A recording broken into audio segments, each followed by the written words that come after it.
कई लोगों के यहाँ देखा मैंने। जेठ का महीना, भयंकर गर्मी, एक वैष्णव के घर गया मैं, तो छोटा सा तो मंदिर, और वो मंदिर में भी इतना सा पंखा लगा था, ऊपर से गर्मी इतनी। मैं भीतर जाके मैंने बोला, मैंने भैया लाल जी को गर्मी लग रही होगी, पंखा थोड़ा बड़ा कर लो, कूलर पुलर लगवा लो।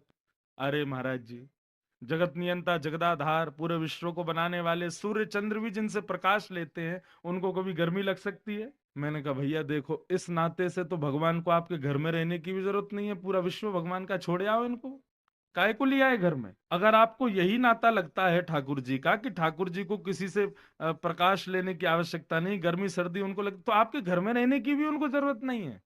हजारों लाखों लोग अपने घर में सेवा करते हैं, वृंदावन में प्रत्येक मंदिर में सेवा होती है, काय को लिया है वृंदावन से अपने घर में ले आए इनको?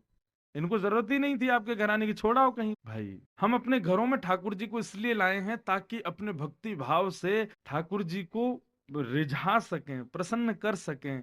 केवल वो मूर्तिवंत रहते रहें, ऐसे ही बैठे रहें और हमसे श्रृंगार, मेरे को तो इसमें संतुष्टि नहीं।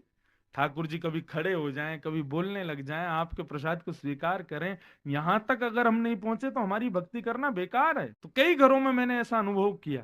एक एक घर की तो बात ही सुनो, माता जी महीने में एक बार ठाकुर जी की पोशाक बदलती थी बस, और एक बार भी पोशाक बदलती थी तो उसमें भी क्या करती थी, जैसे कि रविवार का दिन महीने में एक दिन ढूंढती थी, सब घर के लोग अपने अपने कामों पे चले गए, उसके बाद में बड़ी परात लेती और उसमें पानी भर के मंदिर में ले जाती, अपने ठाकुर जी के सब पोशाक वोशाक उतारी, 10-15 ठाकुर जी के स्वरूप, शंकर जी अलग, ब्रह्मा जी अलग, ये अलग वो अलग, सबको एक संग टब में बैठाया, और महाराज लगे साबुन से रगड़ने ठाकुर जी को, पियर सोप से ठाकुर जी नहा रहे हैं। उन माँ को स्वप्न में ठाकुर जी दिखे, और कैसे दिखे पता है? ठाकुर जी के अंग प्रत्यंगों पर घाव का दर्शन हुआ।